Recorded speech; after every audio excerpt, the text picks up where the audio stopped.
tentang sejarah hitam dan kelamnya bangsa Yahudi dari zaman ke zaman. Ma'asyiral muslimin yang dimuliakan Allah Subhanahu wa taala, ada beberapa poin sebelum saya menjelaskan tentang sejarah kelam bangsa Yahudi ini. Yang pertama, kalau cerita tentang Yahudi ataupun Bani Israel,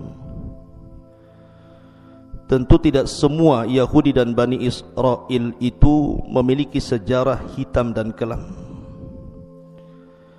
Karena di antara mereka ada mukmin yang saleh dan juga ada orang-orang yang fasik dan zalim.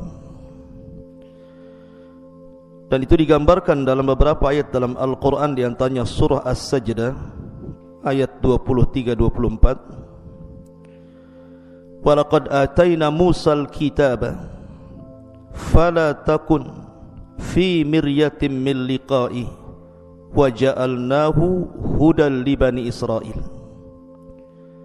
wa ja'alna minhum a'immatan yahduna bi amrina lamma sabaru wa kanu bi ayatina yuqinun. Dan sungguh telah kami anugerahkan kitab Taurat kepada Nabi Musa, maka janganlah engkau wahai Muhammad ragu-ragu untuk menerima Al-Quran.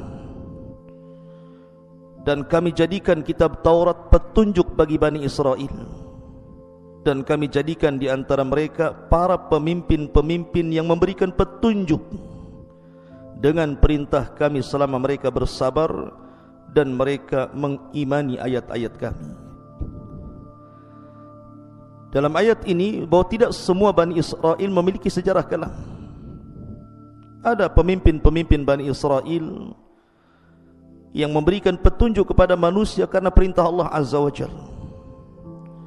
Tapi lihat dalam surah An-Nisa ayat 160 sampai 162. Allah Subhanahu wa taala mengatakan fabidzulmin minal ladzina hadu harramna 'alaihim thayyibatin uhillat lahum wa bisaddihim an sabilillahi katsira wa akhdhihimur riba wa qad nuhu anhu wa aqlihim amwalan nasi bil batil wa a'tadna lil kafirina minhum adzaban alima.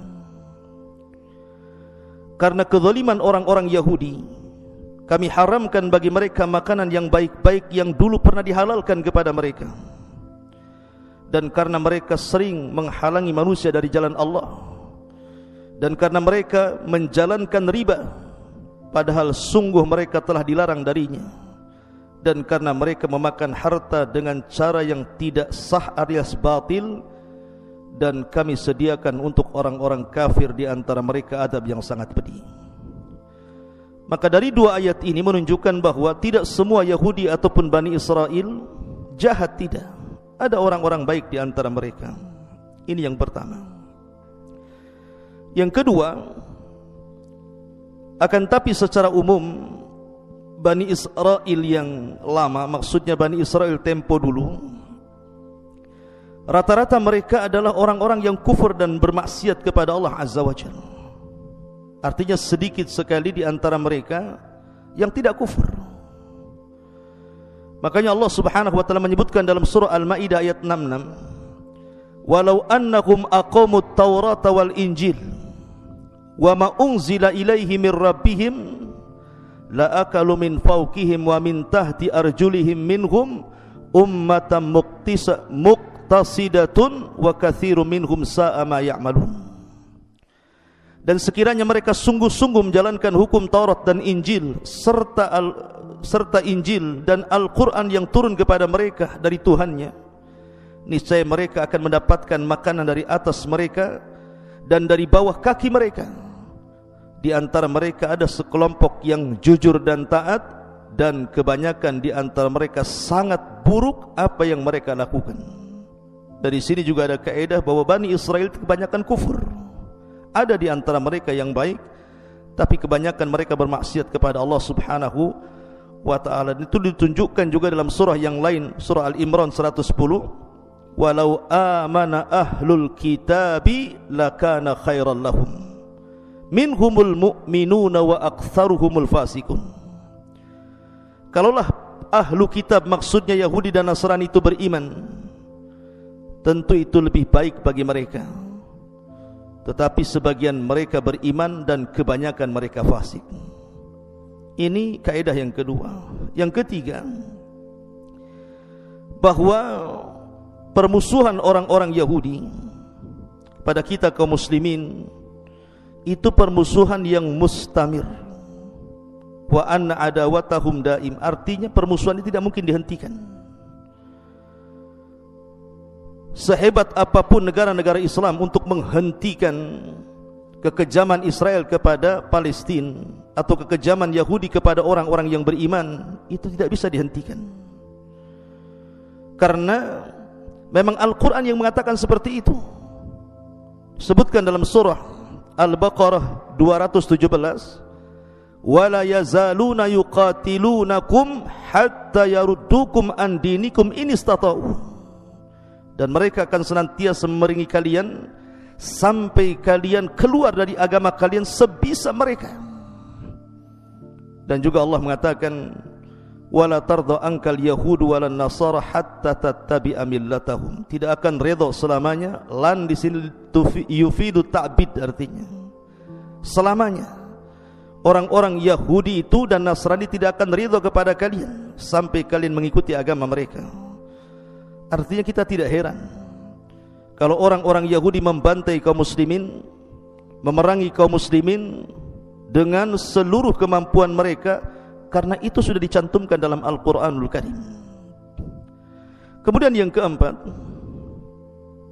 ma'asyiral muslimin yang dimuliakan Allah Subhanahu wa taala, bahwa Allah mengisyaratkan dalam Al-Quran, Allah mengisyaratkan dalam Al-Quran bahwa akan terjadi kehinaan dua kali, kehancuran dua kali bagi bangsa Yahudi. Dan itu disebutkan dalam surah Al-Isra ayat 4. Allah mengatakan, wa qadayna ila bani Israila fil kitabi latufsidunna fil ardi marrataini wa la ta'luwanna uluwan kabira. Dan kami telah pastikan kepada Bani Israel yang tercatat dalam Alkitab Al-Quran bahwa mereka akan merusak di bumi dua kali, dan mereka akan dihinakan juga dua kali. Ma'asyiral muslimin yang dimuliakan Allah Subhanahu wa taala, tentu ada sejarah di sini dan sudah saya singgung sedikit tentang masalah ini pada kajian sebelumnya, bahwa ketika Bani Israel itu semakin jauh dari ajaran nabinya, bahkan sebagian mereka kemudian banyak yang menyembah berhala, maka diutus kepada mereka raja zalim. Dan penghancuran pertama dilakukan oleh Bukhtun Nasr, di mana Bukhtun Nasr, raja Babil ini datang ke Palestina, kemudian menghancurkan Yahudi sehancur-hancurnya. Sebagian mereka dibunuh, anak-anak dan perempuannya ditawan, dibawa ke Irak, dan begitu seterusnya. Kemudian juga yang kedua kalinya terjadi di masa Isa bin Maryam, ketika mereka mulai membunuh para nabi. Yahya dibunuh, Zakaria dibunuh, bahkan Isa pun upaya pembunuhan terjadi. Akan tapi Allah angkat Isa ke langit. Maka didatangkan kepada mereka orang-orang Romawi.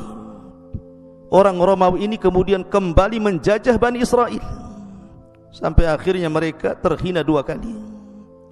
Ini satu penafsiran. Ada yang mengatakan bahwa kehinaan Bani Israel atau orang-orang Yahudi itu terjadi di zaman Rasul, ketika Bani Qunaiqah terusir dari Madinah, kemudian Bani Nadir terusir dari Madinah, kemudian Bani Quraidah terusir dari Madinah, terakhir mereka berkumpul di Khaybar. Dan Nabi SAW berhasil mengalahkan orang-orang Khaybar. Maka dari sini orang-orang Yahudi akan terus terhina. Makanya di zaman Umar bin Khattab, Persia dikuasai sampai ke Baitul Maqdis. Kemudian terulang di zaman Salahuddin Al-Ayyubi, juga terulang lagi Baitul Maqdis dikuasai kaum muslimin. Dan kelak di akhir zaman, orang-orang Yahudi pun akan dihinakan oleh Al-Mahdil Muntadhar Muhammad ibn Abdullah rahimahullahu ta'ala. Ma'asyiral muslimin yang dimuliakan Allah Azza wa Jalla, Kemudian yang nomor 5, Allah Subhanahu wa ta'ala mengatakan dalam surah Al-Imran ayat 111, lan yadhurrukum illa adha wa yuqatilukum yuwallukumul adbar thumma la yunsarun. Mereka tidak akan membahayakan kamu kecuali gangguan-gangguan kecil saja, dan jika mereka melarang kamu, niscaya mereka mundur berbalik ke belakang, kalah artinya selanjutnya mereka tidak mendapatkan pertolongan Allah Azza wa Jalla. Artinya sehebat apapun orang-orang Yahudi menyerang kaum muslimin, itu tidak akan membahayakan kaum muslimin kecuali sedikit. Walaupun sekarang pertempuran sengit Israel kepada Palestina, maka itu bagian-bagian riak-riak kecil saja. Sebab kalau betul-betul bertempur kaum muslimin dengan orang-orang Yahudi, di mana seluruh kaum muslimin dunia bersatu, mereka tidak ada apa-apanya. Karena Allah Subhanahu wa ta'ala yang mengatakan lan yadhurrukum illa adha wa yuqatilukum yuwallukumul adbar thumma la yunsarun. Mereka tidak akan membahayakan kamu kecuali gangguan-gangguan kecil saja, dan jika mereka memerangi kamu, niscaya mereka akan kalah mundur ke belakang, selanjutnya mereka tidak akan ada pertolongan sama sekali. Ma'asyiral muslimin yang dimuliakan Allah Subhanahu wa ta'ala, baik kita akan masuk kepada sisi gelap bangsa Yahudi dari zaman ke zaman. Ma'asyiral muslimin yang dimuliakan Allah Azza wa Jalla, berkembangnya orang-orang Yahudi itu terjadi di Mesir. Jadi ketika Nabi Allah Yusuf alaihi salatu wassalam memboyong seluruh keluarga ayahnya Yakub, kemudian putra-putra Yakub yang 12 itu beranak pinak, berketurunan, akhirnya kemudian mereka berkembang cukup pesat di Mesir, sehingga mereka disebut Bani Israel. Karena Israel itu nisbat kepada Yakub. Yakub itu artinya Israel. Kenapa disebut Israel? Ada yang mengatakan bahwa Yakub itu selalu berjalan tengah malam untuk tafakur, memandang kekuasaan Allah Azza wa Jalla. Dan berjalan tengah malam dalam bahasa Arab itu disebut Isra. Makanya ada perjalanan Rasul itu Isra Mi'raj. Kenapa Isra? Karena perjalanan tengah malam. Lah karena Yakub suka keluar malam memandang kekuasaan Allah Azza wa Jalla, maka disebut Isra, yang kemudian ditambah il, Israel. Il itu artinya Allah, hamba Allah yang senantiasa tafakur di tengah malam. Ini satu penafsiran. Ada yang mengatakan Israel itu dari bahasa Ibrani. Il itu Allah, Isra itu artinya hamba Allah, jadi Abdullah. Israel artinya Abdullahi, hamba Allah. Karena Nabi Yakub adalah orang yang sangat kuat ibadahnya kepada Allah Subhanahu wa ta'ala, maka dinisabkan kepada dia bahasa Ibrani namanya Israel. Jadi keturunan Yakub disebut Bani Israel. Dari mana? Dari 12 putranya, termasuk juga Nabi Yusuf, Binyamin, Lawa, kemudian Yahuda dan yang lainnya. Lah di zaman Yusuf inilah Bani Israel dihormati oleh Fir'aun. Tentu Fir'aun di zaman Nabi Yusuf, bukan Fir'aun di zaman Nabi Musa. Sampai akhirnya ketika Yusuf meninggal dunia, barulah kemudian terjadi perbudakan hebat oleh kaum Kibti. Kaum Kibti ini kabilahnya Fir'aun, sehingga mereka merasa dihinakan luar biasa, dan itu bertahun-tahun. Sampai akhirnya kemudian muncullah seorang nabi yang sangat masyhur dari nabi-nabi Bani Israel, satu di antara ulul azmi minar rusul, nabi yang disematkan kalimur rahman, Nabi Musa alaihi salatu wassalam, sang penyelamat Bani Israel. Di sini kisah dimulai. Jadi ketika Nabi Musa alaihi salatu wassalam mendakwahi Fir'aun, subhanallah, mata-mata Bani Israel ini, mereka melihat mukjizat Nabi Musa yang luar biasa. Mereka melihat tongkat yang berubah menjadi ular, sebagaimana Allah Subhanahu wa ta'ala firmankan dalam surah Al-Qasas 31. Bani Israel melihatnya. Kemudian juga tangan yang bersinar putih, kalau dimasukkan ke pesaknya kemudian dikeluarkan, tangannya seperti baterai, memiliki cahaya. Dan itu disebutkan juga dalam surah Al-Qasas 32. Dan Bani Israel melihatnya. Kemudian ketika terjadi wabah dan kekeringan yang hebat, yang menimpa kepada kaum Kibti yang sebutkan dalam surah Al-A'raf 130, Bani Israel pun melihatnya. Kemudian ketika membuat banjir sungai Nil, dan itu juga disebutkan di dalam Al-Quran surah Al-A'raf 133, Allah mengatakan fa arsalna alaihimut tufan wal jarad wal qummal wad dafadi wad dama ayatin mufassalatin fastakbaru wa kanu qauman mujrimin. Maka kami kirimkan kepada mereka tufan, di mana sungai Nil itu meluap airnya, bahkan belalang, kutu, katak, darah, air minum berubah menjadi darah, sebagai bukti-bukti yang jelas. Tetapi mereka tetap menyombongkan dirinya. Mereka adalah kaum yang berdosa. Artinya Bani Israel melihat mukjizat ini. Kemudian juga melenyapkan uang. Subhanallah, Nabi Musa meminta kepada Allah untuk melenyapkan uang dan harta Fir'aun serta para pengikutnya. Dalam tafsir yang disebutkan, maksud uang di sini adalah emas di zaman itu kan pakai emas uangnya. Sehingga Allah Subhanahu wa taala mengatakan dalam surah Yunus ayat 88. Kemudian juga ketika membelah lautan, Nabi Musa membelah lautan, Bani Israel betul-betul melihatnya. Sampai-sampai ketika mereka mengatakan wa inna la mudrakun, wahai Musa, mereka sudah mengepung kami, gimana ini? Musa menenangkan Bani Israel dan mengatakan, tenang, inna ma'iyallah sayahdin, kebersamaan kita dengan Allah akan berikan petunjuk. Akhirnya kemudian dipukulkan tongkat itu di Laut Merah. Laut Merah menjadi 12 jalan sesuai dengan jumlah kabilah. Bani Israel melihatnya. Kemudian juga mengeluarkan air dari bebatuan, sebagaimana Allah Subhanahu wa taala menyebutkan dalam surah Al-A'raf 160, wa idh istasqa Musa liqaumihi faqul nadrib bi asakal hajar fanfajarat min ghusnata asyrata aina. Dan ingatlah ketika Musa memohon air untuk kaumnya, lalu Allah berfirman, pukullah batu itu dengan tongkatmu, lalu mancarlah air darinya 12 mata air.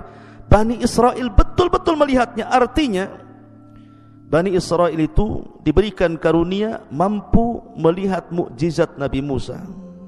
Akan tetapi saya katakan, walaupun Bani Israel melihat begitu banyak mukjizat yang Allah tampakkan di hadapan mereka dari Nabi Musa alaihi salatu wassalam, tapi Bani Israel ini kaum yang kufur, tidak bersyukur, keras kepala, degil. Bahkan ketika baru saja dilewatkan dari sungai Nil, kemudian Fir'aun ditenggelamkan dan mereka melihatnya. Ketika Fir'aun sudah tenggelam itu, mereka enggak percaya Fir'aun tenggelam, sehingga mereka meminta Nabi Musa untuk diperlihatkan jasadnya. La haula wala quwata illa billah. Akhirnya Allah Subhanahu wa taala mengembalikan jasad Fir'aun. Baru setelah dilihat oleh Bani Israel, baru yakin Fir'aun itu mati. Sudah jelas-jelas mereka melihat Fir'aun itu tenggelam, masih juga ingin melihat jasadnya. Cukup saya di sini? Tidak. Akhirnya setelah kemudian berjalan sebentar, meninggalkan Laut Merah itu, rupanya mereka melihat ada satu daerah penyembah berhala. Banyak patung yang disembah di situ. Sehingga Allah Subhanahu wa taala gambarkan dalam surah Al-A'raf 138, wajawazna bani Israil bi bani Israil al-bahra. Kemudian fa'atau ala qaumin ya'kufuna ala asnamin lahum qalu ya Musa ij'al lana ilahan kama lakum alihah qala innakum qaumun tajhalun.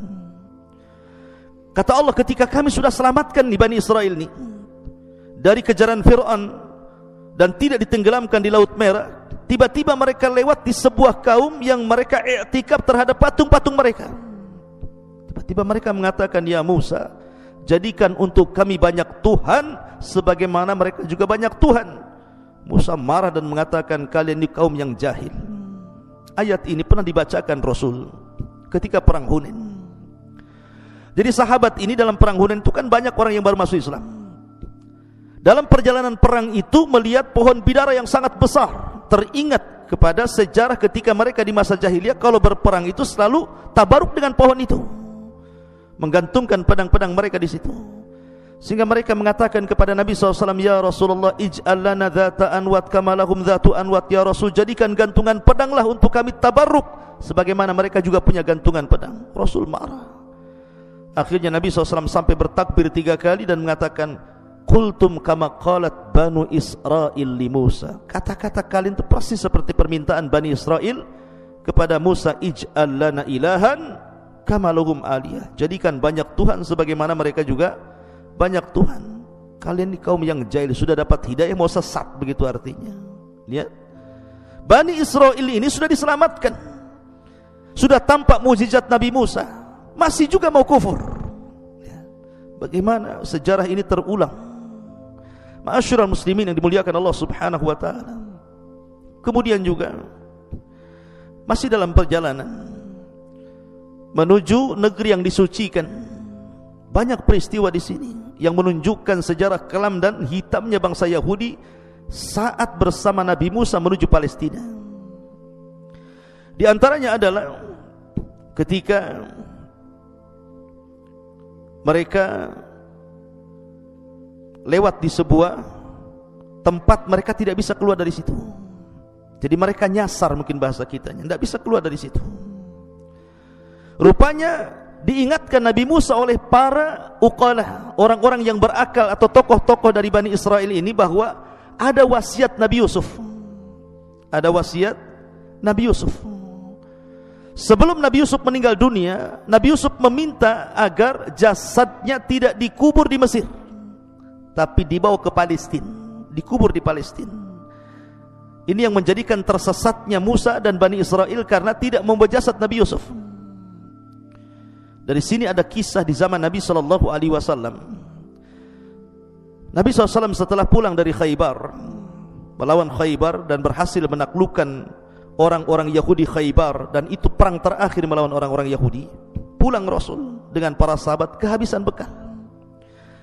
Di tengah jalan dia pun mampir di seorang nenek dari nenek-nenek Bani Israel, nenek-nenek Yahudi, nenek Yahudi di zaman Rasul yang berada di perbatasan kota Madinah.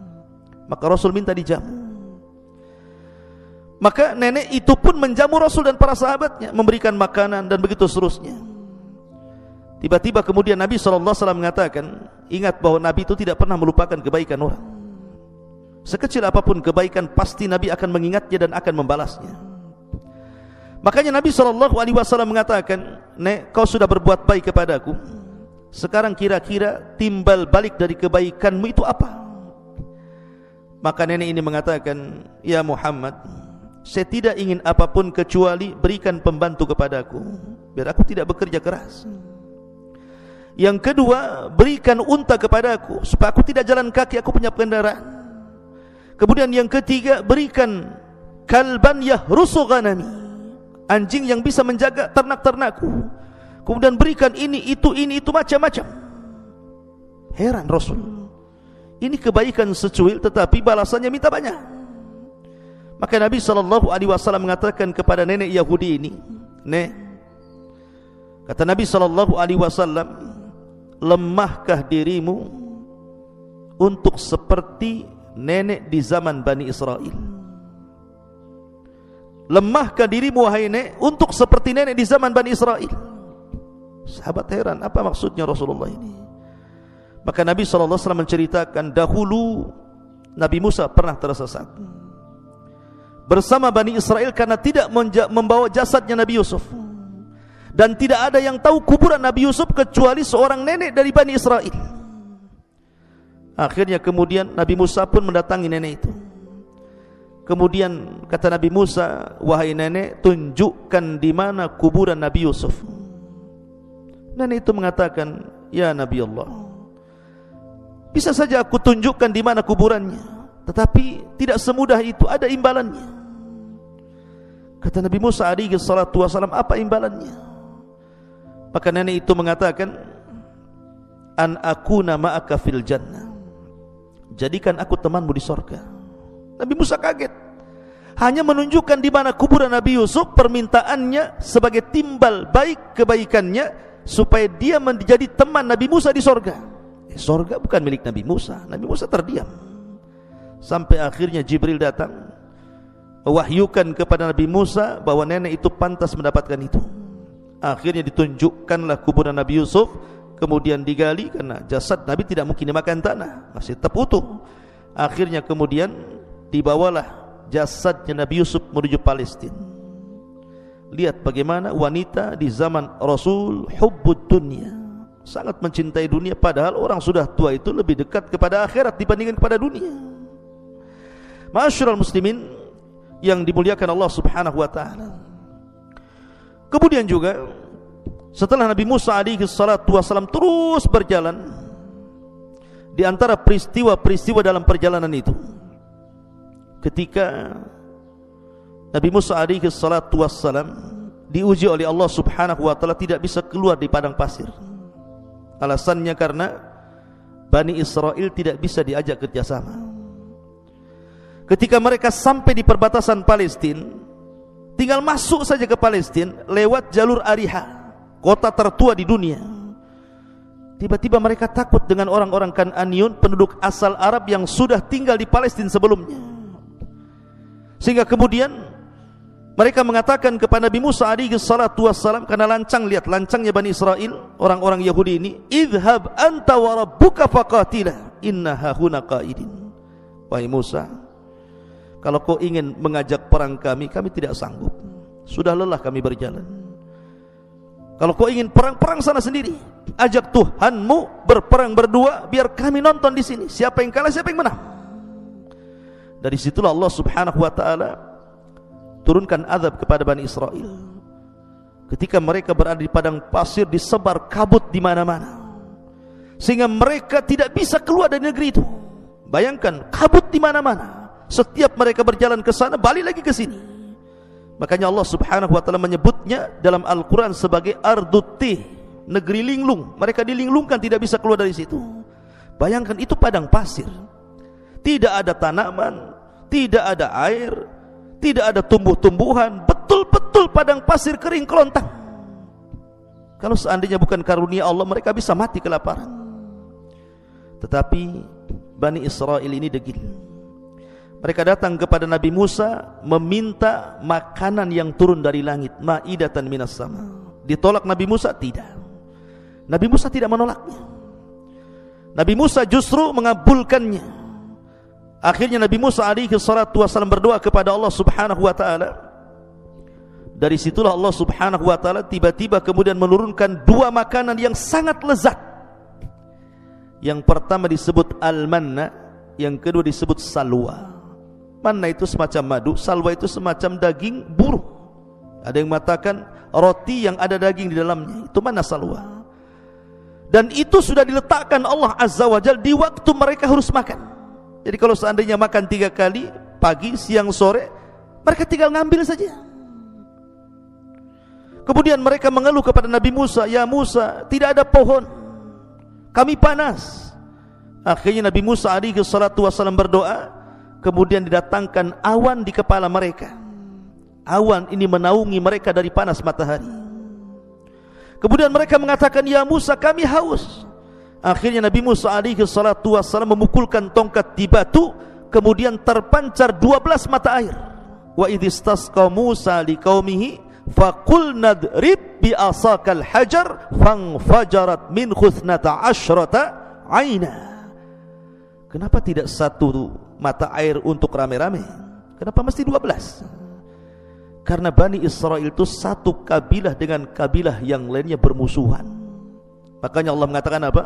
Tahsabuhum jami'an wa qulubuhum syatta. Kau lihat mereka bersatu. Tidak, orang Yahudi itu mereka bercerai-berai di antara mereka. Makanya biar tidak ribut, dibuat masing-masing mata air.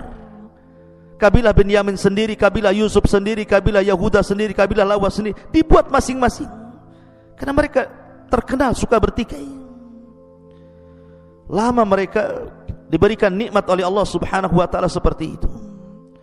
Tapi apa yang terjadi? Rupanya mereka bosan memakan manna dan salwa itu. Akhirnya kemudian karena bosannya memakan manna dan salwa, maka mereka pun meminta kepada Nabi Musa alaihi salatu wassalam untuk makan makanan yang lain. Kami pengen sayuran, kami pengen bawang-bawangan, Nabi Musa alaihi salatu wasalam heran dengan perilaku Bani Israel. Kenapa diberikan makanan yang enak tetapi memilih makanan yang tidak enak? Makanya Allah Subhanahu wa taala gambarkan di dalam Al-Qur'an sendiri tentang bagaimana kisah Bani Israel yang meminta kepada Nabi Musa makanan selain makanan yang telah dianugerahkan kepada mereka dari langit. Allah Subhanahu wa taala menjelaskan dalam surah Al-Baqarah, di antaranya adalah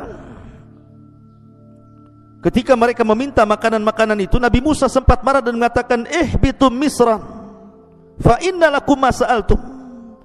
Kalau kalian ingin sayur-sayuran, ingin bawang-bawangan, kalian tinggal turun ke kota-kota. Misra di sini bukan Mesir, artinya kota-kota.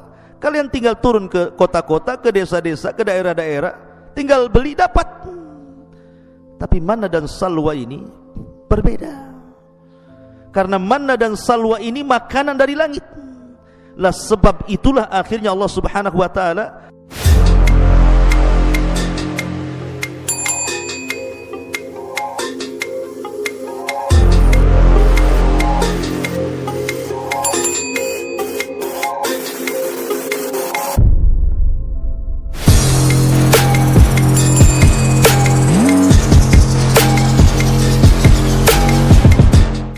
hinakan orang-orang Yahudi, hinakan Bani Israel karena mereka menentang nabinya. Kemudian juga di antara kisah yang lain juga yang masih di Arduti tadi, ketika Nabi Musa alaihi salatu wassalam datang dengan rombongan Bani Israel, orang-orang Kan'an ini ketakutan. Lah ada seorang murid Nabi Musa yang menguasai Ismul A'zam, nama-nama yang sangat agung, yang kemudian ditugaskan Nabi Musa untuk berdakwah di negeri Kan'an. Namanya Bal'am ibn Ba'ura.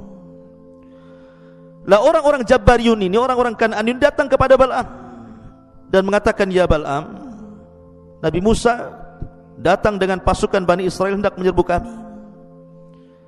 Sebaiknya kau berdoa kepada Allah Azza wa Jalla untuk kehancuran mereka. Bal'am ini ulama Bani Israel, dan dia orang soleh Bani Israel, bukan orang biasa.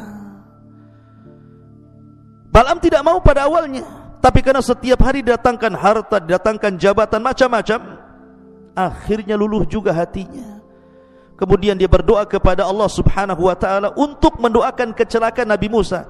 Tetapi setiap dia berdoa kecelakaan kepada Nabi Musa, kecelakaan itu justru menimpa kepada kaum Kan'an. Sampai orang-orang mengatakan, ya Bal'am, kami suruh kau mendoakan kejelekan kepada mereka, kenapa kau berdoa kejelekan untuk kami? Maka Bal'am mengatakan, khasirat dunya wal akhirah, sungguh telah rugi duniaku dan akhiratku. Sudah hilang duniaku, sudah hilang pula akhiratku. Karena sudah terlanjur, dalam bahasa kita mungkin ya sudah basah mandi sekali. Akhirnya Bal'am mengatakan kepada orang-orang, sediakan gadis-gadis terbaik kalian, goda Bani Israel. Kalau satu di antara orang pilihan Nabi Musa tergoda dengan gadis kalian, itu sudah cukup. Akhirnya kemudian disuruh jualan, masuk ke tenda-tenda. Rupanya satu di antara orang Nabi pilihan Nabi Musa alaihi salatu wasallam tergoda pula dengan wanita ini. Akhirnya sampai melakukan perzinahan. Dengan sebab berzinahnya orang ini, maka Allah Subhanahu wa taala timpakan penyakit taun. Ribuan Bani Israel mati dalam satu hari. Akhirnya kemudian dicari-cari penyebabnya. Rupanya penyebabnya karena orang pilihan Nabi Musa ada yang berzina. Maka diutuslah seseorang untuk membunuh orang itu. Masuk ke dalam tendanya, kemudian dilihat dia sedang berzina, ditombak dari punggungnya menancap sampai ke perut wanitanya. Kemudian dibawa kayak sate ke luar tenda sambil mengacungkan ke langit dan mengatakan, hakadha liman asak, jazaan liman asak, beginilah balasan bagi orang yang telah bermaksiat kepadamu ya Rabb. Akhirnya kemudian wabah itu pun dihilangkan. Lihat bagaimana Bani Israel. Ma'asyiral muslimin yang dimuliakan Allah Subhanahu wa taala. Termasuk juga Nabi Musa alaihi salatu wasallam terfitnah di negeri ini oleh orang laki-laki yang sangat indah bacaan Tauratnya, menguasai qiraat Taurat, bahkan paling indah bacaannya, dan orang suka dengan suaranya. Siapa dia? Qarun. Qarun itu orang dekat Nabi Musa, memiliki suara indah, dan suka manusia kepada Qarun karena bacaan Taurat yang indah luar biasa.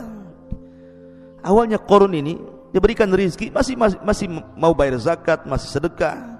Tapi ketika betul-betul Allah bukakan kepada Qarun ini harta yang banyak, sombonglah dia. Lebih parahnya, dia memerintahkan seorang pelacur yang hamil untuk mengakui bahwa dia dihamili Nabi Musa. Terjadilah mubahalah di sini.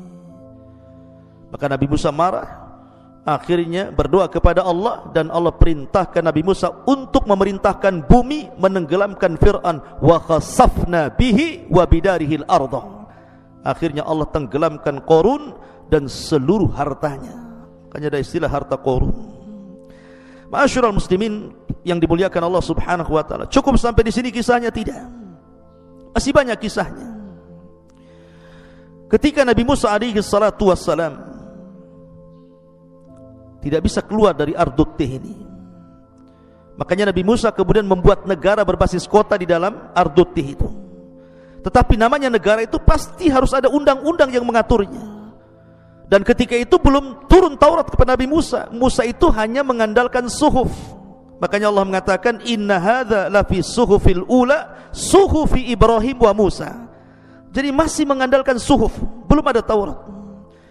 Maka Musa meminta kepada Allah untuk dibuatkan undang-undang kepada Bani Israel, dan Allah Subhanahu wa ta'ala kabulkan. Musa disuruh keluar dari Ardut Tih menuju Bukit Saina. Ketika itu Musa mengatakan kepada Harun, pimpin Bani Israel, aku tidak lama, hanya 40 malam saja. Berkat Nabi Musa. Ketika 40 malam ini, rupanya 10 hari sebelum kepulangan Nabi Musa, Bani Israel kufur. Kenapa kufur? Rupanya ada orang munafik di zaman itu yang membuat patung anak sapi namanya Samiri. Samiri inilah yang kemudian memurtadkan sebagian besar Bani Israel. Karena ketika Bani Israel ini dari Mesir melintasi Laut Merah itu, sebagian mereka merasa terbebani dengan emas-emasnya, karena sebagian emas itu adalah emasnya milik kaum Kipti. Sebagian mereka upah tapi belum bekerja, ada yang juga yang pinjam, dan itu diharamkan dalam syariat Nabi Musa, sehingga mereka membuang emas-emas di lautan. Lah Samiri ini berjalan di belakang, dia kutip emas-emas itu. Makanya dari emas-emas itulah akhirnya Samiri membuat patung sapi. Dan Samiri ini ketika itu sangat dekat jaraknya dengan Nabi Musa. Ketika Nabi Musa tiba-tiba di sampingnya ada orang yang berbaju putih, tiba-tiba memerintahkan sesuatu, kaget Samiri. Kenapa pula Nabi Musa diperintah-perintah orang? Nabi Musa, Samiri sudah mulai curiga ini. Jangan-jangan itu malaikat. Ya, memang itu malaikat Jibril. Ketika Nabi Musa hendak memukulkan lautnya supaya rapat, kata Jibril, tunggu dulu, sampai Fir'aun di tengah lautan. Baru setelah kemudian Fir'aun di tengah-tengah, kata Jibril, pukulkan sekarang. Baru dipukulkan, rapatlah lautan, tenggelamlah Fir'aun. Musa ini memperhatikan orang yang berbaju putih itu. Ketika orang berbaju putih dinaik kuda putih, diperhatikan tempat pijakannya. Setiap dia memijak, diambil pasirnya, memijak, diambil pasirnya. Dan ingat bahwa simbol kematian itu kambing dan simbol kehidupan itu kuda. Makanya ketika penduduk sorga masuk ke dalam sorga dan penduduk neraka itu masuk ke neraka, maka ji'a bil maut, didatangkan kematian dalam bentuk kambing gibas, kemudian disembelih oleh Allah, kemudian diserukan kepada penduduk sorga, la mautalakum khuludun la mautalakum, dan diserukan kepada penduduk neraka juga, khuludun la mautalakum. Di sini Allah simbolkan kematian dengan kambing gibas. Maka simbol kehidupan adalah kudanya Jibril. Makanya ketika Samiri kemudian membuat patung anak sapi itu, kemudian dimasukkan tuh pasir bekas pijakan kaki kuda Jibril ke mulut patung anak sapi itu. Tiba-tiba lahu khuar, mengeluarkan suara, hidup tapi bisa bergerak, tidak bisa bergerak tetapi bisa bersuara. Dari situ kata Samiri kepada Bani Israel, lihat bagaimana Musa jauh-jauh ke Bukit Saina cari Tuhannya pada Tuhannya di sini. Maksudnya patung anak sapi. Dari situ akhirnya sebagian besar Bani Israel murtad. Musa diwahyukan Jibril tentang murtadnya Bani Israel. Bergegas dia balik. Ketika dia balik, betul-betul sudah murtad sebagian besar mereka. Maka dia marah kepada Harun, ditariknya janggutnya, ditariknya kepalanya, kemudian mengatakan, apakah engkau hendak memecah belah Bani Israel? Kata Harun, ya Musa, aku tidak seperti dirimu. Kau kuat, Bani Israel takut. Aku lemah. Mereka mengancam hendak membunuhku. Aku hanya bisa menasihati, tapi tidak bisa melarang mereka. Akhirnya kemudian Musa pun memecahkan papan Taurat, kemudian mengumpulkan orang-orang yang murtad, kemudian mereka disuruh untuk bertobat. Dan Allah Subhanahu wa taala gambarkan, faqtulu anfusakum, tobat kalian, kalian harus membunuh diri-diri kalian. Ketika itu mereka tidak mau. Bagaimana membunuh diri-diri mereka dengan pisau-pisau gitu kan? Karena mereka tidak mau, maka Musa marah, kemudian berdoa kepada Allah Subhanahu wa taala, diangkatnya bukit Tur di atas kepala mereka. Ketika bukit Tur di atas kepala mereka, Musa mengatakan, kalian mau bertobat atau bukit ini kami timpakan kepada kalian, mati juga. Akhirnya mereka memilih untuk mati bertobat, dan bukit Tur dikembalikan kepada asalnya. Mereka pun saling membunuh di antara mereka, dan itu bentuk tobatnya. Lihat bagaimana kedegilan Bani Israel. Ditinggal 40 malam bisa kufur. Ma'asyiral muslimin yang dimuliakan Allah Subhanahu wa taala. Kemudian juga peristiwa yang lain yang terjadi selama perjalanan Nabi Musa alaihi salatu wassalam, ketika orang-orang ingin mendengar kalam Allah. Mereka meminta kepada Nabi Musa, ya Musa, kami ingin mendengar bagaimana Tuhanmu bicara denganmu. Karena Nabi Musa itu disebut kalimullah, Nabi yang suka berdialog dengan Allah. Akhirnya Nabi Musa kabulkan, ayo, tapi ikut saya ke Bukit Saina. Akhirnya Musa pun berangkat duluan, dan mereka belakangan. Sesampainya Nabi Musa di Bukit Saina itu, Nabi Musa berdialog dengan Allah. Suaranya terdengar, karena ketika itu banyak kabut. Suaranya terdengar oleh Bani Israel yang ada di belakangnya. Jadi sengaja Allah memperdengarkan suaranya kepada Nabi Musa dan kepada Bani Israel, 70 pilihan Bani Israel yang ikut di belakangnya. Tapi karena ada terhalang kabut, mereka hanya bisa mendengar dialognya Musa dengan Rabbnya, Allah Subhanahu wa taala. Setelah kabut itu hilang, akhirnya mereka pun masih kurang yakin. Sampai-sampai mereka mengancam Nabi Musa dan mengatakan, lan nu'mina laka hatta narallaha jahrah. Wahai Musa, kami belum yakin sampai kami melihat Tuhanmu. Padahal awalnya mereka minta diperdengarkan suara Allah, sekarang minta pula diperlihatkan. Kurang ajar tidak tuh? Apa yang terjadi? Maka Allah mengatakan, fa akhadathhumus sa'iqatu wa antum tanzurun. Allah kirim petir sehingga mereka semua mati. Setelah kemudian mereka mati, Allah hidupkan kembali. Baru mereka sadar bahwa permintaan itu mustahil. Bagaimana mungkin Allah bisa dilihat? Tapi lihat bagaimana degilnya Bani Israel kepada nabinya. Sampai sedemikian rupa mereka meminta permintaan kepada Nabi Musa alaihi salatu wassalam. Ma'asyiral muslimin yang dimuliakan Allah Azza wa Jalla, bukan itu saja. Nabi Musa itu punya kebiasaan kalau mandi sendiri. Tapi kalau Bani Israel mandi itu bareng-bareng di sungai. Sama dengan orang kampung ya, zaman dulu itu kalau mandi kan rame-rame itu di sungai. Sehingga mereka menuduh Nabi Musa itu punya cacat di badannya. Makanya Nabi SAW bersabda, yarhamullahu Musa qad udhiya bi akthar min hadza fasabar. Sungguh Allah merahmati Nabi Musa, banyak kali ujian Nabi Musa itu, tapi dia sabar. Difitnah kehormatannya Bani Israel. Musa itu jangan-jangan badannya banyak penyakitnya, ada lepranya atau apa gitu ya. Jadi suatu ketika Nabi Musa mandi. Nah, mandi di sini, mungkin Bani Israel sebelah sana begitu ya. Dia letakkan pakaian di atas batu. Rupanya batu ini tiba-tiba hidup berjalan. Nabi Musa kebingungan karena pakaiannya di atas batu tuh. Batunya berjalan, dikejar sama Nabi Musa.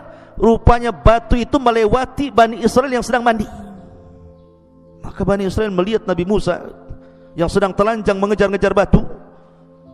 Mereka baru melihat, demi Allah tidak ada badan yang lebih indah dibandingkan sosok Nabi Musa alaihi salatu wasallam. Baru mereka sadar bahwa apa yang mereka tuduhkan tidak benar. Lihat, sampai mereka mencacati kehormatan Nabi Musa alaihi salatu wasallam. Ma'asyiral muslimin yang dimuliakan Allah Subhanahu wa taala. Kemudian juga ketika Musa alaihi salatu wassalam meninggal dunia, kemudian juga sebelumnya Harun alaihi salatu wassalam meninggal dunia di negeri Ti, maka 40 tahun setelahnya datang generasi kedua, generasi terbaru dan pemimpin yang baru, Yusha ibn Nun, dan berhasil masuk ke negeri Ariha dan mengalahkan Ardu Kan'an sampai menguasai Baitul Maqdis. Ketika Nabi Yusha ibn Nun meminta kepada Bani Israel untuk masuk dengan cara ruku, menundukkan pandangan sebagai bentuk syukur kepada Allah Azza wa Jalla, kemudian mengucapkan hittah. Hittah itu artinya, ya Allah ampuni dosaku. Apa yang terjadi?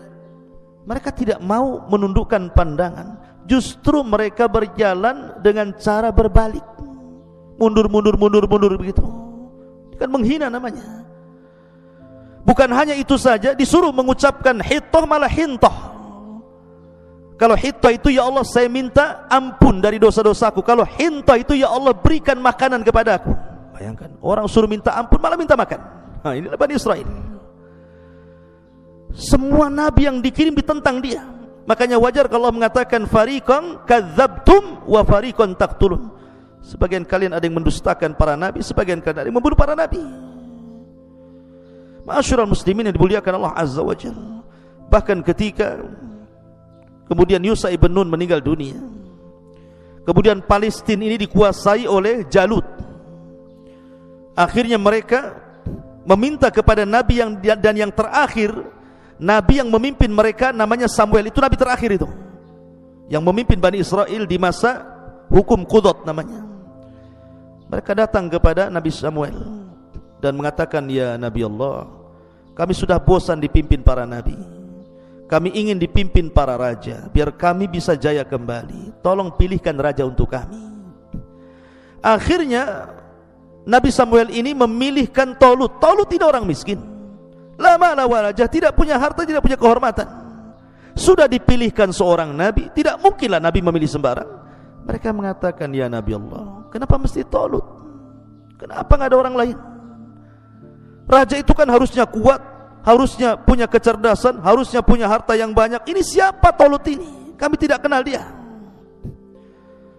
Tapi kemudian Samuel mengatakan, Tolut ini dilebihkan oleh Allah, dia pilihan Allah. Kemudian dilebihkan tenaganya, dilebihkan kecerdasannya. Memang tidak ada hartanya, tapi alamat bahwa dia akan menjadi raja kalian, nanti tabut akan sampai kepadanya. Karena tabut itu kan dicuri oleh orang Jalut, dan tabut ini adalah barang yang sangat diberkahi. Makanya Nabi Musa kalau perang itu selalu membawa tabut, dan kalau bawa tabut pasti menang. Lah tabut itu dicuri, makanya mereka lemah. Tiba-tiba betul Allah mengirim malaikat membawa tabut, dilayangkan di langit, persis diletakkan di depan Tolut. Baru mereka yakin Tolut raja mereka. Berangkatlah mereka jihad.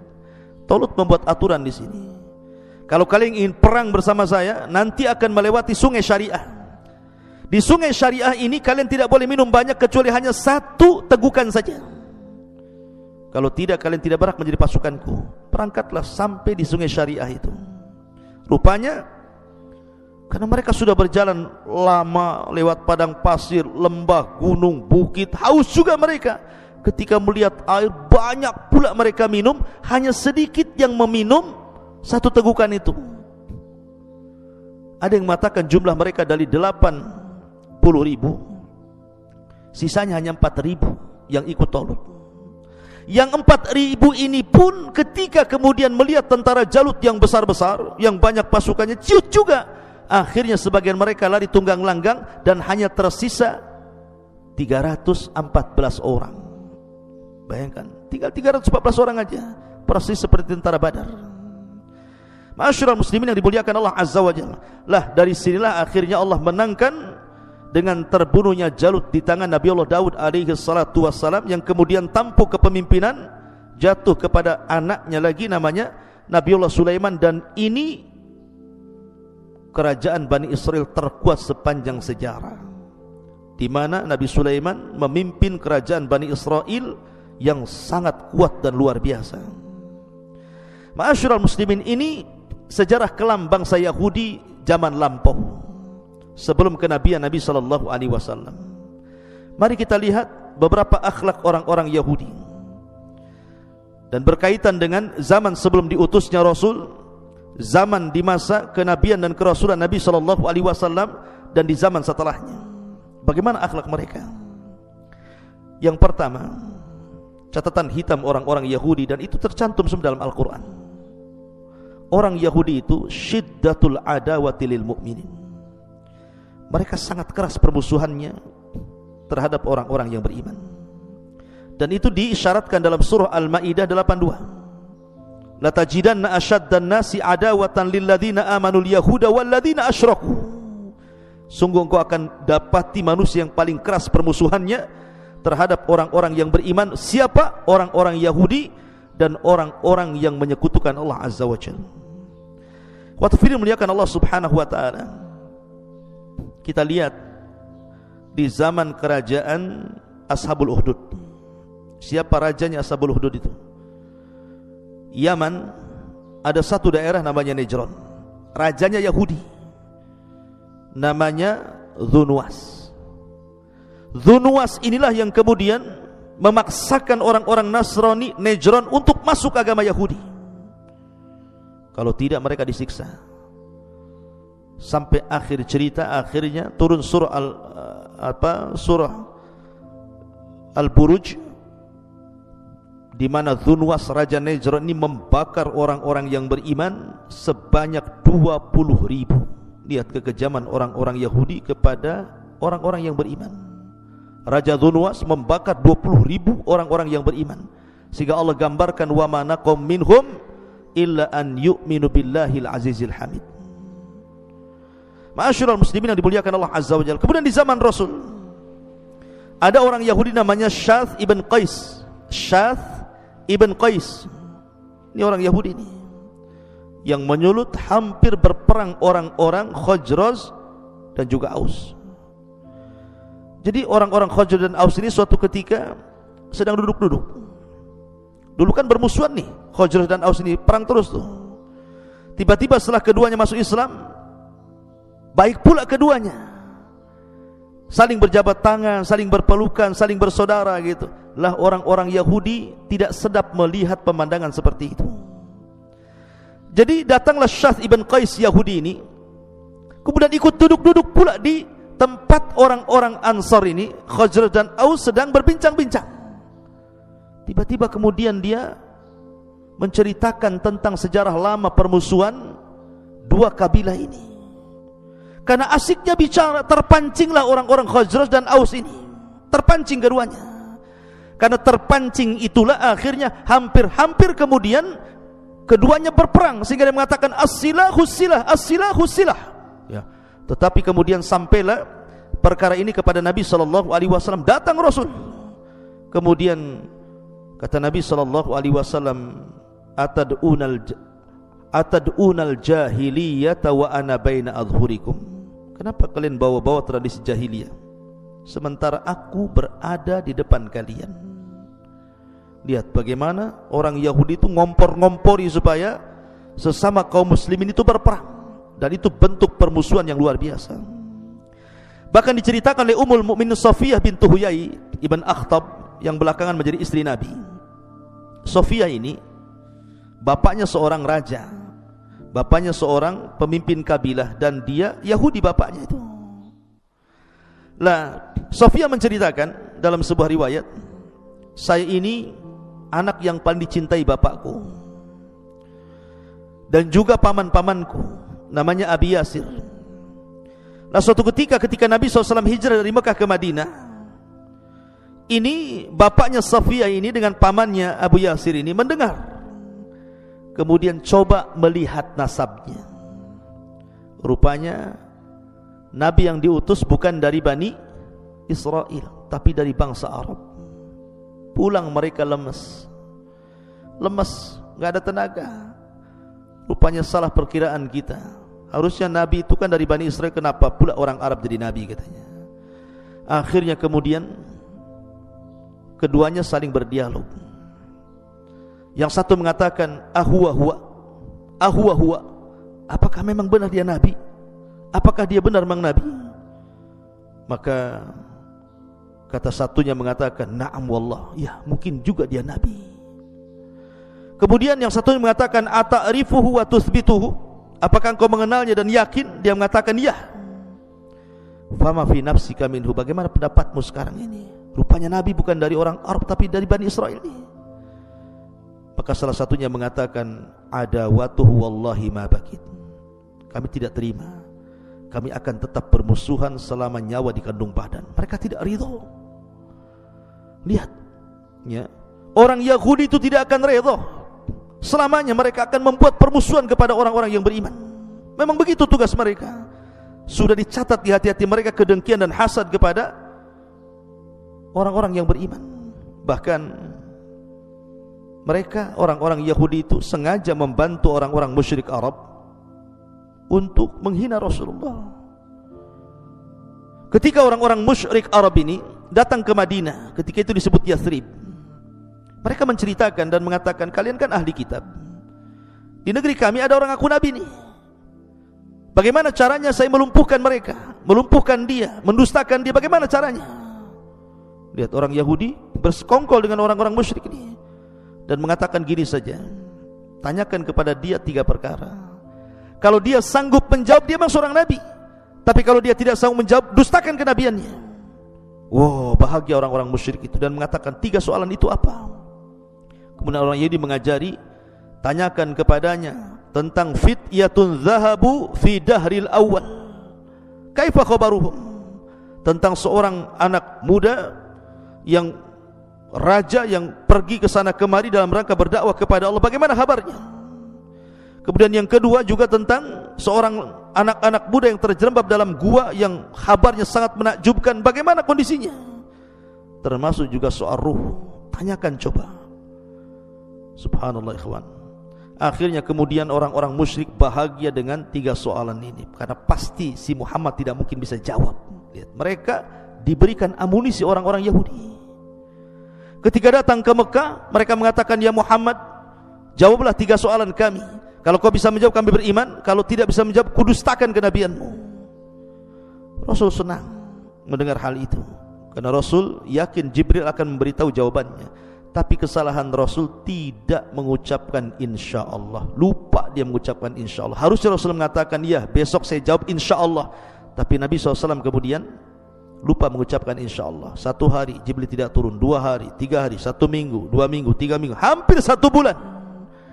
Orang-orang pun mulai mencemooh Nabi SAW. Sampai akhirnya Jibril turun memberikan tahu jawabannya. Ma'asyiral muslimin yang dimuliakan Allah Subhanahu wa ta'ala. Kemudian juga kita lihat bahwa bagaimana upaya pembunuhan, permusuhan kepada Nabi SAW itu sampai dilakukan dengan cara upaya pembunuhan. Mereka datang kepada seorang penyihir handal di zaman itu, namanya Labid bin Asam, untuk menyihir Rasul. Berhasil. Makanya salah satu penyebab asbab nuzulnya Muawwidhataini itu dalam kisahnya Labid ibn Asam mencuri sisir Rasul. Di situ ada lilitan-lilitan rambut Rasul. Dengan sebab bukhul itulah akhirnya Labid bin Asam berhasil menyihir Rasul. Ada yang mengatakan 6 bulan Rasul terkena sihir. Ma'asyiral muslimin yang dimuliakan Allah Azza wa Jalla. Bahkan sepulangnya Rasul dari Khaybar, Rasul diracun oleh seorang wanita namanya Zainab bintul Harith, wanita Yahudi, dan berhasil memakan sedikit racun yang dihidangkan dalam paha kambing itu. Dengan sebab itulah setelah bertahun-tahun dari peristiwa Khaybar, Nabi SAW baru bisa merasakan racunnya sehingga kepayahan. Ma'asyiral muslimin yang dimuliakan Allah Subhanahu wa ta'ala, itulah permusuhan orang-orang Yahudi sejak zaman Rasul sampai hari ini, bahkan sampai kiamat dibangkitkan. Kemudian yang kedua, akhlak buruk mereka adalah qatlul anbiya'i war rusul. Mereka berusaha membunuh para nabi dan para rasul sejak zaman dulu. Bahkan disebutkan oleh para ulama sejarah, nabi-nabi yang dibunuh Bani Israel, disebutkan oleh Imam Ibnul Qayyim rahimahullahu ta'ala, annal yahuda fi yaumin wahid qatalu sab'ina nabiyan. Pernah Bani Israel itu, orang-orang Yahudi itu, dalam satu hari dia bunuh 70 nabi. Dalam satu hari 70 nabi dibunuh. Subhanallah, heran sekali. Dan itu di zaman Nabi Ilyas alaihi salatu wassalam. Bahkan masih kata-kata Imam Ibnul Qayyim rahimahullah ta'ala, bal qatalu asyara alaf nabi.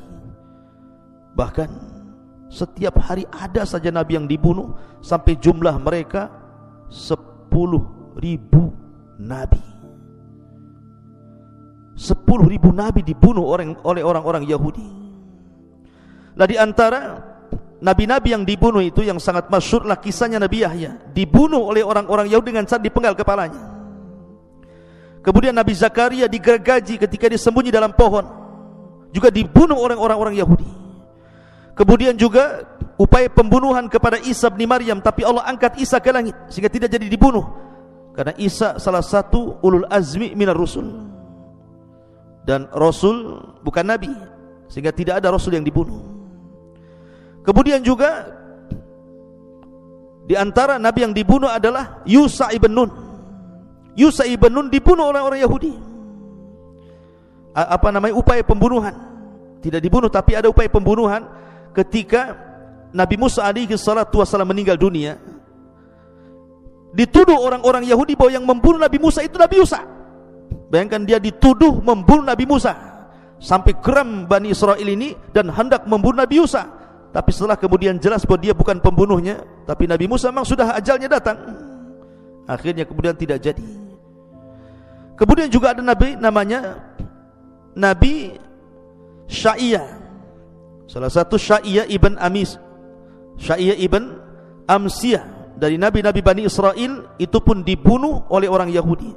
Kemudian Nabi Armiyah juga itu dibunuh oleh orang Yahudi, termasuk Nabi Daniel. Nabi Daniel juga dibunuh orang-orang Yahudi di Mesir. Kemudian juga Nabi Hazkiel dibunuh. Kemudian juga Nabi Amus dibunuh. Bahkan saya katakan upaya pembunuhan pun terjadi kepada para nabi, termasuk Rasul sallallahu alaihi wasallam. Jadi banyak sekali nabi-nabi yang dibunuh, sampai Allah Subhanahu wa taala jelaskan dalam Al-Qur'an, yaqtulunal anbiya bighairil haq. Mereka membunuh para nabi tanpa hak dibenarkan. Dan itu sifat yang buruk bagi orang-orang Yahudi. Kemudian yang ketiga, tahrifut Taurat.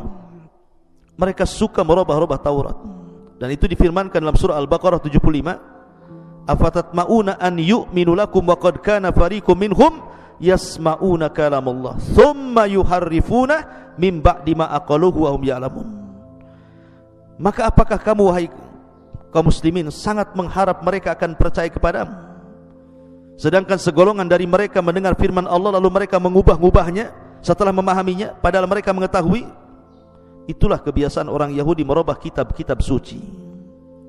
Ma'asyiral muslimin yang dimuliakan Allah Azza wa Jalla, salah satu kisahnya adalah disebutkan oleh Ibnu Jarir rahimahullahu ta'ala dengan sanad dari Ibn Zaid.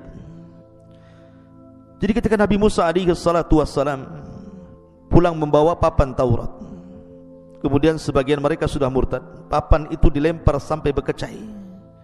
Dengan sebab itulah menyimpangnya Bani Israel, karena papannya sudah hancur, untuk merangkai kembali susah. Lah, ditambah-tambah kemudian tangan-tangan kotor orang-orang Yahudi yang mereka betul-betul merubah-rubah.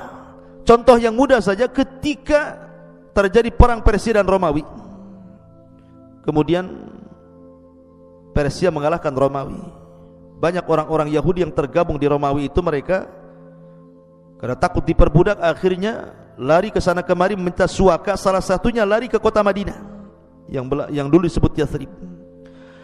Lah mereka berkeyakinan kenapa sampai di kota Madinah? Karena dalam perjanjian lama mereka bahwa di situ akan muncul seorang nabi. Sampai dalam mempelajari nabi yang akan muncul di akhir zaman itu, ya'rifunahu kama ya'rifuna abna'ahum. Mengenali nabi yang muncul itu lebih kenal dibandingkan anak-anak mereka. Tapi setelah datang nabi itu, apa yang terjadi? Mereka hapus nama Ahmad dan Muhammad dalam Taurat mereka. Yuharrifunal kalima ammawadi. Mereka merubah-rubah isi Taurat, tidak mengakui adanya kenabian Rasul sallallahu alaihi wasallam. Padahal kita dalam Islam sangat mengakui Isa sebagai nabi Nasrani dan Musa sebagai nabi Yahudi. Tapi mereka mengingkari nabi kita. Bahkan ada kisah di zaman Nabi SAW, ada tokoh Yahudi namanya Abdullah ibn Salam. Abdullah ibn Salam ini tokoh besar Yahudi di zaman itu di Madinah. Kemudian dia mengatakan, ya Rasulullah atau ya Muhammad, inni sa'iluka anil asya la ya'lamuha illa nabi. Oke Muhammad, saya akan bertanya 3 perkara. Kalau kau bisa menjawab, memang kau seorang nabi. Kemudian kata Rasul, apa pertanyaannya? Maka kata Abdullah ibn Salam ini, yang pertama, awal tanda-tanda kiamat itu apa? Yang kedua, makanan penduduk surga yang pertama dimakan itu apa? Yang ketiga, kalau bayi lahir, kenapa pula mirip bapak ibunya? Kemudian Rasul menjawab 1, 2, 3. Dijawab oleh Rasul dan semua benar. Tiba-tiba Abdullah bin Salam mengatakan, asyhadu an la ilaha illallah wa asyhadu annaka rasulullah. Aku bersaksi bahwa tidak ada sembahan yang berhak disembah kecuali Allah dan engkau adalah utusan Allah. Masuk Islamlah Abdullah ibn Salam. Dia tokoh Yahudi besar. Kemudian Abdullah ibn Salam mengatakan, ya Rasulullah, panggillah orang-orang Yahudi, tanya mereka soal diriku sebelum kau habarkan keislamanku kepada mereka. Maka Rasul memanggil orang-orang Yahudi. Kemudian Abdullah ibn Salam disembunyikan. Kemudian kata Nabi SAW, bagaimana menurut kalian tentang Abdullah bin Salam? Maka mereka memuji dan mengatakan, Sayyiduna wabnu Sayyidina, dia adalah tuan kami, anak dari tuan kami. Alimuna wabnu alimina, dia adalah orang yang paling alim di antara kami. Dia orang anak yang paling alim di antara kami. Dipujinya Abdullah bin Salam. Sudah dipuji, tiba-tiba keluar Abdullah bin Salam. Kemudian mengatakan, kata Abdullah bin Salam, asyhadu an la ilaha illallah wa asyhadu anna Muhammadar Rasulullah.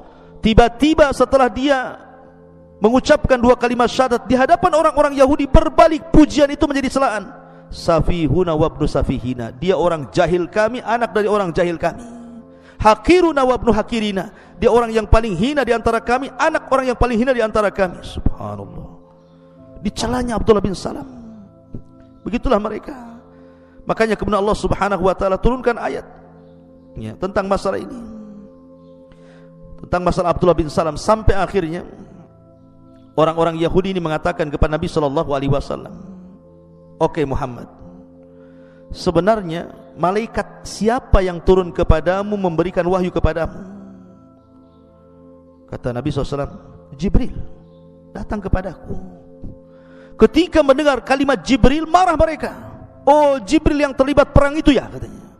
"Coba kalau kau katakan yang turun kepadamu bukan Jibril tapi Mikail yang membawa rizki kepada kami, kami beriman. Tapi karena yang menurunkan wahyu Jibril kepadamu, maka Jibril musuh kami tolak syariatmu." Dari sini turun surah Al-Baqarah 9798. "Qul man kana aduwwa li Jibril fa innahu nazzalahu ala qalbika biidznillah musaddiqan lima baina yadayhi wa huda wa busyra lil mu'minin man kana aduwan lillah wa malaikatihi wa rusulihi wa Jibril wa Mikal fa innallaha adu lil kafirin." Turun ayat ini, barang siapa yang musuhi Allah, malaikatnya, rasulnya, Jibril, Mikail, maka dia adalah musuh Allah Subhanahu wa taala. Mereka adalah musuh. Fa innallaha, sungguhnya Allah musuh bagi orang-orang kafir. Ma'asyiral muslimin yang dimuliakan Allah Subhanahu wa taala, banyak tentang akhlak-akhlak orang Yahudi, masa kelam dan gelap orang-orang Yahudi, karena waktu juga yang sangat sedikit. Insyaallah kita akan lanjutkan di lain kesempatan, melanjutkan tentang sejarah hitam dan kelamnya bangsa Yahudi dari zaman ke zaman. Mudah-mudahan ada manfaatnya. Akhirnya saya tutup dengan kafaratul majlis. Subhanallah bihamdika asyhadu an la ilaha illa anta astaghfiruka wa atubu ilaik. Allahu ta'ala. Assalamualaikum warahmatullahi wabarakatuh.